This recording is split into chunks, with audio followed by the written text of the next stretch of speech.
Friday night at the Verizon Center, Steve, and the Maple Leafs probably played their best game of the series, but came up short, and now go home to the Air Canada Centre on Sunday, having to win after losing 2-1 here in overtime.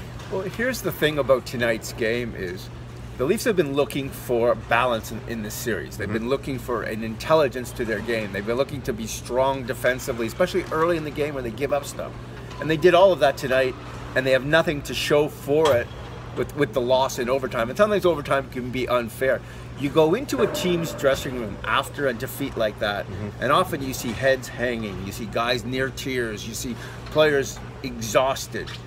I didn't see any of that tonight. No. I saw guys that were kind of enthused about what they had done. Everything almost went their way, except for kind of a wonky power play and a score that went against them. Well, you know, it's interesting. Austin Matthews, who scored again, third game in a row that he scored a goal in these playoffs, said exactly that. We have nothing really to hang our heads about. We're going to go home now, put our best effort forward on Sunday night, and see where that takes us. And really, that's been the unwavering attitude of this team all along, and it's why, I think, one of the major reasons why they've taken the Capitals to 5 games as it is. Well, I think Mike Babcock talked about this after the game. He talked about how they had done the things through, especially through the first 2 periods they needed to do, and the third period was pretty even. They had a great chance with James Van Riemsdyk on a power play, almost got a goal off that. It didn't happen. But the one thing that's disappointing for Mike, I think, right now, is the Tyler Bozak, Van Riemsdyk, Marner line.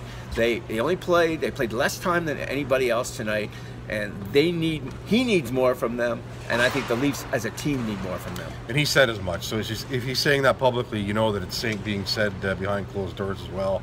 And I'm sure that message will get through them on Saturday at some point during the day once they arrive home. So Sunday night, Air Canada Centre, 7 o'clock, Game 6. Capitals win. They go on to face Sidney Crosby and the Penguins. The Maple Leafs win, and we're right back in this building on Tuesday night at, we would imagine, 7 o'clock again, for what would be a pretty exciting Game 7. For Steve Simmons, I'm Terry Koshan, reporting for Post Media from the Verizon Center.